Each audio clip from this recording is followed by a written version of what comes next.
hyper content de recevoir Étienne Davodo et avec lui Sébastien, son éditeur chez Futuropolis. Tous les deux ont certainement le talent. Bon, les idées viennent d'abord de toi et j'imagine que celui-là, c'est les exploiter avec brio. Donc on vous remercie d'être là tous les deux ce soir pour notre je ne sais pas combienième séance d'apéro, mais celle-là est exceptionnelle. Et donc merci beaucoup d'être là. Donc le principe ce soir, ça va être... donc Étienne sort, là c'était le mois dernier, Le chien qui louche. Donc on est ravis de le recevoir pour ça. Et on a mixé donc le petit exercice de présentation de l'album et celui des apéros. Donc je ne sais pas si vous connaissez la BD précédente d'Étienne qui était Les Ignorants. Ah ouais, ça va être super que tu fasses ça. Voilà. Dans Les Ignorants, que Julien présentera tout à l'heure, Étienne présente à un vigneron plein de bandes dessinées qu'il va lire pendant 1 an, je pense, c'est ça ? Presque 2. Et donc à la fin, il y a la liste de ces bandes dessinées. Et donc on a choisi nos coups de cœur à présenter dans cette liste. Et en plus de ça, Étienne nous a également donné des coups de cœur en BD et en littérature. Et on va vous présenter tout ça ce soir. Donc merci d'être là. Et donc on va commencer peut-être par une présentation de ce chien qui louche, donc qui vient de paraître chez Futuropolis. Qu'est-ce qu'on fait ? Tu nous le présentes en 2 mots ou tu veux que je le fasse ? Je suis curieux de t'entendre présenter ça. Vas-y, puis après je te dirai si je suis d'accord. Ok, ça va. Alors Le chien qui louche, c'est pas seulement aux éditions Futuropolis, c'est aux éditions du Louvre également. C'est le 9e bouquin aux éditions du Louvre et Futuropolis. Il y avait eu un de Crécy, moi que j'avais beaucoup aimé, et le Prud'homme que j'avais déjà présenté à ces apéros. Et donc voilà maintenant Étienne Davodo qui s'attaque au Louvre. Le personnage principal de cette histoire, c'est Fabien, qui est un... Comment on dit ? Je perds mes mots. Un surveillant. Il surveille les salles du Louvre. Alors, on le voit un peu dans son petit quotidien, un peu le fonctionnement de... comment ça marche. Enfin, tu nous expliqueras si c'est très réaliste tout ça, si tu as fait des recherches pour ça. Donc, tous les jours, il change de salle. Il y a des salles qu'il aime et d'autres salles qu'il aime moins. Donc, c'est son métier. Il fait ça depuis assez longtemps. Il est bien, une petite vie pépère comme ça. Et il a une nouvelle petite amie qui s'appelle Mathilde, avec qui ça se passe plutôt bien. Elle a un sacré caractère, elle lui en fait un peu voir de toutes les couleurs, mais voilà, c'est assez chouette. Et il est un peu stressé le jour où elle va lui présenter sa famille. Donc ils prennent tous les deux le TER et ils s'en vont donc dans ta région, hein, c'est ça, près d'Angers. Et il va rencontrer la famille Beugnon, qui est une famille assez haute en couleurs. Cette famille donc a une entreprise de père en fils et c'est une entreprise de meubles. Ils sont très attachés à ça, ils fabriquent des meubles de grande qualité. Et donc ils sont très contents et très fiers. Et ils accueillent un peu sur les chapeaux de roue ce Fabien qui est un peu bousculé comme ça. Et en plein milieu du repas, du premier repas, hop, on s'en va tous chez le grand-père pour présenter le grand-père. Et surtout pour découvrir dans le grenier du grand-père une croûte, comme on appelle ça communément, peinte par un aïeul, je sais pas, l'arrière-grand-père, qui écrivait et puis qui était un peu peintre du dimanche comme ça. Donc Fabien, un peu tout bousculé, se voit avec cette croûte dans les mains. D'ailleurs, la planche où il la découvre est assez géniale. Bah oui, il est surveillant au Louvre, donc évidemment, c'est un expert en art, et il va se retrouver avec une sorte de mission qui sera celle d'essayer de voir s'il n'y a pas moyen de faire accrocher le chien qui louche au Louvre. Voilà, c'est un peu le ça, topo de très l'histoire. bien, t'en es très bien sorti. Ouais. C'est l'idée d'un cambriolage au Louvre, mais à l'envers. C'est l'idée on ne va pas extraire une toile au Louvre, on va tenter d'en faire rentrer une. Et la question est de savoir si elle est digne d'y rentrer, et si elle n'y est pas, pourquoi, et auquel cas, pourquoi celles qui y sont seraient plus dignes que celles-là. Enfin voilà, c'est une comédie qui tourne autour de ça. Voilà, c'est ça, une comédie avec pour fond une sorte de petit débat qu'on peut engager sur l'art, et qu'est-ce que c'est l'art, qu'est-ce qui mérite d'être de l'art. Et c'est un peu par ce biais-là que tu prends cette idée de... Oui, j'imagine que ce livre, c'est donc une commande pour les éditions du Louvre? C'est pas une commande, en fait. Sébastien Gnedig, ici présent, éditeur chez Futuropolis, et Fabrice Douard, éditeur aux éditions du Louvre, ont créé, c'est peut-être toi qui vas en parler le mieux en tout cas, ont créé cette collection il y a 9 ans. Et donc moi j'ai vu le premier livre de cette collection qui est effectivement celui de Nicolas de Crécy qui s'appelait Période glaciaire. Et j'ai dit que moi aussi je voulais jouer en fait. Moi aussi je voulais aller au Louvre, faire de la bande dessinée. Et j'ai attendu quelques années parce que j'avais des livres en cours. Et puis enfin j'ai pu caser prendre mon tour dans cette histoire. Donc je te laisse présenter le projet de collection si tu veux. En fait, au départ, il y a une proposition de Fabrice Douard, donc éditeur au Louvre, qui convainc le président-directeur du Louvre, qui s'appelait Henri Loiret à l'époque, de donner, pourquoi pas, une carte blanche, le temps d'un album de bande dessinée, d'une création, d'une fiction, donc une histoire vraiment inédite, à un auteur de bande dessinée sur le Louvre, histoire d'apporter, parce que pour lui, il lui semblait qu'aujourd'hui, le figuratif, le dessin figuratif était vraiment pris par la bande dessinée, plus que parfois par l'art, par les peintres qui partaient vers plus des installations ou des choses. Et il trouvait que c'était intéressant et qu'il trouvait qu'il y avait une vitalité dans la bande dessinée et que c'était peut-être intéressant d'avoir un regard comme ça un peu décalé sur le musée du Louvre. Et notre idée, c'était vraiment de prendre des artistes très différents les uns des autres et surtout de leur donner la liberté de faire ce qu'ils veulent, avec un sésame magique, dont j'ai profité aussi, il faut bien le dire, qui est un pass, qui est pour chaque auteur, qui leur ouvre toutes les portes du Louvre, que ce soit les jours de visite, que les jours de non-visite, de fermeture, et aussi des sous-sols, des toits, des conservateurs, du cabinet des dessins, de rencontrer les conservateurs, de voir les réserves, les fameuses réserves, de voir les ateliers d'encadrement, etc. Tout ça pourquoi ? Pour permettre à l'auteur de se faire une idée, d'essayer peut-être de trouver une idée dans cette immensité qu'est le Louvre et de trouver une histoire qui est la sienne et sur laquelle il n'y a aucune contrainte de ton. On peut s'en moquer, du moment qu'on en parle. Et pour une chose qui est très importante, qui semble très bizarre, mais c'est que, et je pense que Étienne l'a vraiment relevé d'une manière très importante, c'est que pour eux, ils se rendent compte que pour beaucoup de gens, le musée du Louvre, c'est prestigieux dans le monde entier, mais ils se rendent bien compte que pour beaucoup de gens, il y a une peur un peu, c'est-à-dire que c'est une sorte d'institution monumentale, on n'ose pas trop y aller, ça peut sembler presque un mausolée avec des œuvres mortes. Or, ce que dit Henri Loiret, c'est dire mais toutes ces œuvres ont été faites par des gens très vivants, des peintres, des sculpteurs, et que ceux-ci l'ont fait à une époque où eux le faisaient pour qu'elles soient touchées. Et ce qui compte le plus pour eux, c'est que ces œuvres soient regardées et soient appréciées encore maintenant par qui que ce soit. On peut aimer, pas aimer les œuvres, c'est pas le problème. L'important, c'est d'aller les regarder. Et c'est un peu ça c'est ça qu'il avait envie de créer. Voilà. Et donc, on a du coup proposé à un certain nombre d'auteurs de faire cette balade avec nous, le temps d'un livre, qui, s'il est une proposition, doit d'abord être une œuvre de l'auteur lui-même. Et je pense que si la collection est réussie, enfin, à mon sens, c'est que c'est d'abord le livre d'un auteur que vous lisez, c'est le nouveau livre d'Étienne Davodo, et il se trouve qu'il parle du Louvre. Voilà. Et maintenant, je te rends la parole. Voilà. Donc moi, quand on m'a dit qu'on pouvait me proposer pour cette petite aventure un badge qui me permet d'aller où je veux, quand je veux au Louvre, sans restriction, j'ai dit ouais, filez-moi ce badge, j'ai une super idée pour faire un livre. On m'a filé le badge et puis j'ai cherché la super idée. Et j'ai donc passé beaucoup de temps à arpenter le Louvre pendant des jours et des jours. Et comme l'a dit Sébastien, c'est un endroit qui peut paraître un peu impressionnant, un peu officiel, un peu institutionnel. Et donc j'ai choisi une sorte de contre-pied. Je me suis dit, si un endroit n'inspire pas la comédie un peu loufoque, c'est bien le Louvre, faisons une comédie un peu loufoque. Voilà. Et le démarrage du Chien qui louche, c'est un peu ça. C'est l'idée d'installer une comédie sur le thème dont je vous ai parlé tout à l'heure, dans un endroit qui est un endroit qui peut apparaître effectivement comme un peu oppressant par son côté solennel et institutionnel.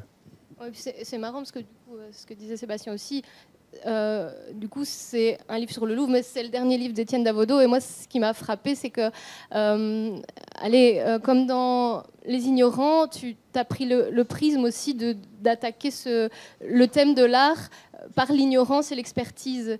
également. J'ai trouvé ça assez amusant, du coup, le parallèle entre les deux. Alors, on a un expert qui travaille au Louvre. À côté de ça, on a on va pas dire des paysans, mais un petit peu des ploucs qui, eux, par contre, sont alors experts aussi dans leur métier, mais voilà, tous les opposent. Et voilà, qu'est-ce qui devient comme ça? Je sais pas, c'est malgré moi. En fait, je constate a posteriori qu'effectivement, d'un livre à l'autre, il y a toujours un petit pont comme ça. Avant Les Ignorants, j'avais fait l'histoire d'une femme qui se barre, qui veut changer de vie et qui se barre quelques jours loin de sa famille et de ses enfants et qui rêve de tout laisser tomber, de repartir sur un autre chemin. Mon livre d'après, ça raconte l'histoire d'un vigneron qui était banquier, puis un jour, il s'est dit, si je continue à rester banquier, je vais tomber fou, il faut que je change. Et il a tout envoyé balader, il s'est installé dans la vigne. Et puis on a fait ce livre où cet ignorant en bande dessinée l'a découvert, c'est devenu un spécialiste. Et moi qui étais ignorant en vin, vous voyez, je continue à l'exploration. Et puis voilà, et ce côté-là, effectivement, se retrouve dans mon livre suivant. Mais ça, ce n'est pas une décision que je prends, c'est des choses qui arrivent et que je laisse venir, tout simplement. Ouais, mais voilà, j'aimais bien l'idée de... Une fois que j'ai commencé à arpenter le Louvre, je dois dire que l'idée de travailler sur les surveillants du Louvre m'est tout de suite venue parce que en allant grâce à ce fameux passe souvent au Louvre, on s'y installe, on perd du temps, on glande un peu, on regarde ce qui se passe, et du coup on s'installe et on ne marche plus. Et on s'aperçoit que le flot humain impermanent, il y a 10 millions de personnes par an qui viennent au Louvre, c'est des gens qui marchent, qui ne s'arrêtent pas, ou qui s'arrêtent quelques secondes pour faire une photo de la Joconde. Donc il y a des bras qui se lèvent avec des appareils, et puis voilà. Et donc il y a une espèce de flot continu, assez lent, avec une démarche assez caractéristique d'un musée, comme ça, où les gens se promènent. Ils vont voir principalement la Joconde, la Victoire de Samothrace. Donc il y a un courant continu, puis il y a des petits courants alternatifs comme ça qui passent entre les trucs, des gens qui ne savent pas trop où ils vont. Oui, c'est ce que j'allais te demander, il y a vraiment donc, il y a une espèce de chorégraphie inconsciente comme ça qui est assez intéressante. Et moi j'étais du coup à l'extérieur de ça, parce que j'étais assis, je regardais ce qui se passait. Et j'ai surtout remarqué qu'il y avait d'autres gens qui étaient à l'extérieur. C'était des gens qu'on ne voit pas, qui sont invisibles, qui sont là 8 heures par jour. Ce sont les gens qui sont surveillants. Donc je me suis approché d'eux. Je les ai fait parler, je leur ai expliqué ce que je faisais là. Grâce aux éditions du Louvre, j'ai pu même en interviewer une douzaine assez longuement. Je les ai reçus dans un bureau, comme ça. Je les ai fait parler de leur travail, ce qu'ils aimaient, ce qu'ils n'aimaient pas, ce qu'ils pensaient du Louvre, comment ils géraient le fait d'affronter ces gens venus du monde entier, et surtout comment ils affrontaient le fait qu'ils font un métier où ils sont quasiment invisibles, où les gens ne les voient pas, ne leur parlent pas, passent devant eux sans leur adresser la parole. Il y a même un d'entre eux, j'aurais demandé de me raconter des anecdotes, il y en a un d'entre eux qui m'a dit qu'un jour, une vieille dame était venue avec sa petite fille par la main, comme ça, et s'est arrêtée à 50 cm de lui, a montré à sa petite fille le gars en question, et lui a dit, tu vois, si tu ne travailles pas à l'école, tu finiras comme le monsieur. Voilà, et ces gens qui prennent ça dans la gueule toute la journée, ou qui, quand quelqu'un tripote une œuvre, s'approche pour dire que, non, il ne faut pas tripoter l'œuvre, s'entendent répondre, je fais ce que je veux, c'est mes impôts. Puisque les Français sont comme ça, une fois qu'ils ont payé leurs impôts, ils sont propriétaires du Louvre. Donc moi, ça m'a intéressé d'aller voir ces gens-là à qui on ne demande jamais grand-chose et de faire de l'un d'entre eux mon personnage principal. Voilà, c'est comme ça que mon livre s'est doucement mis en place, à ça, plus l'idée de ce cambriolage à l'envers. Ouais, ça c'est vraiment aussi amusant. Et moi, ce que j'ai pu aussi constater, c'est peut-être un peu énervant parce que j'arrive pas à m'empêcher de faire des liens avec les ignorants, mais ce qui m'a aussi un peu touchée, donc un peu comme dans toutes tes BD où il y a vraiment un côté très, très humain tout le temps. Il y a aussi une sorte de relativité des choses à chaque fois. Donc un peu comme... ce que j'aime beaucoup dans Les Ignorants, c'est beaucoup les passages où à un moment, il te fait jeter un verre dans l'évier alors que c'est un super bon vin en disant oui, si tu l'apprécies pas, ça vaut rien. Quand lui dit Moebius, non, ça c'est pas bon. Et de la même manière, il y a aussi ce retournement et un peu ce message, j'ai l'impression, qui passe dans Le Chien qui louche, c'est que oui, de l'art, c'est de l'art à partir du moment où il y a quelqu'un qui l'apprécie et qui le trouve beau. Oui, c'est ça. Donc l'idée, c'est... moi, je pense vraiment que dans un endroit comme le Louvre, a fortiori, mais dans n'importe quel autre endroit, qui propose qui offre une proposition artistique, comme ça, il y a forcément quelque chose pour nous, quoi. Il faut juste ne pas déambuler devant, il faut juste s'arrêter quelques secondes, donner une chance au contact de se faire. Et ce qui est vrai pour le Louvre est vrai pour la bande dessinée. Moi, je fais des parallèles aussi avec la bande dessinée. Il y a beaucoup de gens qui pensent que la bande dessinée, c'est pas pour eux, qu'ils en lisent pas. Voilà. Il y a des gens qui me disent, moi, la BD, j'en lis pas. Peu de gens me disent le cinéma, j'y vais pas, ou la télé, je la regarde pas, ou la musique, je l'écoute pas, mais la bande dessinée, on la lit pas. Bon. Et je pense qu'il y a forcément des livres de bande dessinée pour ces gens-là, mais le problème, c'est de créer le contact entre la personne et le livre. Et au Louvre, je crois que c'est la même chose. Si on y va, comme on va dans un endroit touristique et qu'on y passe 2 heures en déambulant, en se disant c'est vachement grand, c'est vachement beau et tout ça, puis on s'en va, et puis on va à Disneyland, on a probablement loupé quelque chose. La difficulté, c'est que la taille du musée et le temps qu'on y consacre sont pas raccords. Et l'idée d'injecter dans le Louvre la famille Bognon, qui sont des gens qui, en gros, du monde de l'art, du Louvre en particulier et de la peinture en général, n'en ont rien à foutre. Ce sont des mecs qui ont mené une vie brillante, ils sont contents d'eux, ils ont de l'argent, ils ont réussi, ils ont des certitudes, des convictions. C'est pas des gens qui rentrent au Louvre en se disant mince, c'est vachement impressionnant, j'y connais rien, je vais avoir honte. Ils savent juste que c'est classe, ils l'ont entendu, ils se disent bah oui, un tableau, il faut qu'il aille au Louvre. Ils rentrent là-dedans comme dans un terrain conquis. Et puis en plus, ils connaissent un type qui est surveillant, donc on ne va pas leur faire de problème, quoi. Donc voilà, l'idée c'est ça. Et puis à un moment, voilà, ils trouvent quelque chose qui va sans doute leur permettre de trouver l'accroche qui va les ouvrir à ça. Et ça, je suis sûr que c'est quasiment inévitable si on y passe un peu de temps. Et du coup, une autre question qui me vient, là on parle de ton histoire, enfin tout est parfait, c'est vraiment, vous allez évidemment tous le lire. On parle, pour quasiment toutes tes BD, on parle de tes scénarios, de tes dialogues, toujours hyper réalistes, souvent croustillants, souvent drôles. Tes découpages, moi je suis toujours impressionnée. Aller admirer les planches qui sont sur le mur rouge, c'est vraiment hyper chouette à voir. On parle moins souvent de ton dessin en lui-même. On a l'impression comme si ton dessin servait un fond. Donc effectivement, ton dessin est assez simple et en même temps juste hyper efficace. Tu dessines les visages, on reconnaît tout. Il y a Sébastien sur des nombreuses planches des ignorants. Quand on le connaît, quand on te connaît, évidemment, on te reconnaît tout de suite. Quand on ne te connaît pas, on ne sait pas qui c'est. Et dans le chien qui louche, là, tu dessines le Louvre, tu dessines des œuvres. Et là, on redécouvre ton dessin. C'est vraiment magnifique. Est-ce que le fait de dessiner des œuvres, de dessiner du beau, te donne envie de les sublimer ou je sais pas, c'est des messages différents que tu fais passer avec ton dessin? Je sais pas. Ce qui est vrai, c'est que j'avais passé avant 2 ans dans les vignes, à dessiner la vigne, et que là, je me retrouve à dessiner le Louvre. C'est très très différent. Il y a beaucoup plus de monde au Louvre que dans les vignes de Richard Leroy, où on était 2 en gros, donc c'était facile à battre comme record. Et donc c'est un enjeu graphique très très différent. Ça c'est clair. Et puis évidemment, pour un dessinateur, le Louvre, c'est une espèce de gros gâteau. On se goinfre. Il y a énormément de choses à dessiner. Je me suis quand même heurté à une difficulté, du coup, qui forcément oriente un peu le livre, c'est que dessiner une toile, dessiner une peinture, c'est un peu emmerdant, parce que c'est déjà quelque chose qui, entre guillemets, dessiné. C'est déjà quelque chose en 2 dimensions qu'il faut simplement, je sais pas, réinterpréter, recopier. C'est pas très amusant à faire. Par contre, la statue, et donc la sculpture en général et la statue en particulier, c'est quelque chose qui est très très agréable à dessiner parce qu'on tourne autour, on cherche l'angle et la meilleure façon de représenter cette statue en fonction de ce qu'on veut lui faire dire, tout simplement. Et puis au Louvre, il y a ces millions de gens qui passent, qui viennent du monde entier, qui sont des figurants qu'il faut bien dessiner parce qu'ils sont là, tout simplement. Donc il y a pour un dessinateur vraiment de quoi s'amuser. Sans compter que les façades sont terriblement ouvragées. C'est un lieu extrêmement complexe, très vaste. On ne peut pas le dessiner en entier, mais c'est un vrai défi de dessinateur. Voilà. Ceci dit, c'est dommage, moi je ne suis pas dessinateur. Moi je suis auteur de bande dessinée. Donc mon but, c'est pas de la ramener avec du dessin. Mon but, c'est de raconter une histoire. Et mon outil pour atteindre ce but, c'est le dessin. Donc je ne suis pas en train de dire que le dessin, je m'en fous et que je le méprise. J'adore le dessin, je dessine 8 heures par jour, ça fait partie de ma vie comme le fait de manger, de boire et de respirer. Mais le dessin en bande dessinée, je lui assigne une tâche extrêmement délimitée, mais complexe, qui est de faire en sorte que les gens qui lisent le livre ne soient pas devant des dessins, justement, mais soient devant une histoire, soient devant des gens à qui il arrive des choses dont on suit les aventures. Et pour que les lecteurs en question oublient le dessin, je crois que le dessin doit éviter 2 écueils. 1, d'être raté, tant qu'à faire, parce que ça c'est toujours emmerdant.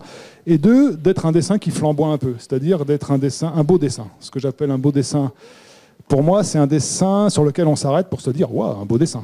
Et si on fait ça, c'est un échec narrativement. Pour un auteur de bande dessinée, c'est un Il échec. faut de l'efficacité, quoi. Il faut que le dessin ne la ramène pas. Il faut que le dessin soit là pour véhiculer l'œil du lecteur dans le récit. En bande dessinée, hein, je parle bien. Là, je parle du dessin en bande dessinée. En tout cas, dans la conception que je me fais de la bande dessinée, c'est à ce rôle-là que je dévolue le dessin. Donc, et à rien d'autre. Donc, c'est son job. Voilà. Et à ce titre-là, c'est un dessin qui doit être, disons, efficace, lisible, et puis après, que je dois composer avec mes limites techniques, qui sont innombrables, évidemment, comme pour tout dessinateur. Ouais. Mais c'est quand même... Avec Gibra, dans Les Ignorants, vous discutez, et, il dit que c'est un plaisir toujours renouvelé. Tu prends toujours autant de plaisir, ou est-ce que parfois c'est laborieux? Est-ce que tu préfères écrire des histoires, ou est-ce que tout est complémentaire, comme ça?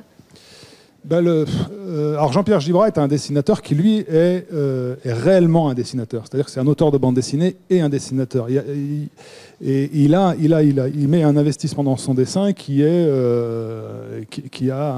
une espèce de plus-value, en quelque sorte. Quand je dessine, moi, je dessine je dessine un compromis entre ce que je veux dessiner et ce que je peux dessiner. Voilà. Et je pense qu'on en est tous là. Mais ce qui est intéressant, c'est de se taper à ses limites pour essayer de les repousser un petit peu. Et quand j'ai terminé un livre, là, j'ai terminé Le Chien qui louche, je le regarde pas trop parce que je sais que ça va m'emmerder. Si je me mets à l'ouvrir, je me dis ah ouais, c'est pas ça. Donc quand je reçois mon livre, là, je l'ai reçu il y a 2 semaines. Je l'ai regardé pour voir s'il me convenait d'un point de vue technique, mais je peux pas le lire. Je le lirai dans quelques années. Récemment, j'ai lu un de mes livres, Quelques jours avec un menteur, qui a 7 ou 8 ans. C'est-à-dire que je dois m'en éloigner, l'oublier, surtout ne pas l'ouvrir, pour pouvoir remettre dessus un œil neuf. Donc il y a cet investissement qui est pendant 1 an ou 2, on a le nez dedans, on est au combat dans chaque case, dans chaque page, on lutte contre chaque personnage, etc. On perd de vue complètement, en tout cas moi, la globalité du projet. C'est là que le rôle de l'éditeur est déterminant, parce que lui, son boulot, c'est de rester un peu en hauteur et de nous dire « Attention, t'es plus dans l'axe ». Et des fois, c'est pas mal d'être plus dans l'axe, en fait. Et donc, on y reste, puis on revient. Enfin, voilà, on compose avec ça. Et quand mon livre est fini, j'ai juste plus envie de le voir, en fait. J'ai juste envie qu'il vive sa vie, qu'il soit chez vous, qu'il soit lu. Et éventuellement, je veux bien en parler avec plaisir, mais je n'ai pas très envie d'ouvrir le capot, en fait. Et ce qui m'intéresse, c'est le livre d'après. C'est pour ça que je recommence. Bon, bah parfait. On te posera peut-être la question à la fin de voir ce qui viendra après, mais je crois que on va peut-être s'arrêter là sur le chien qui louche et puis laisser la place à mes petits camarades. Il y a Julien qui va nous faire une petite topo sur une petite sélection de quelques livres d'Étienne. Je lui laisse la place.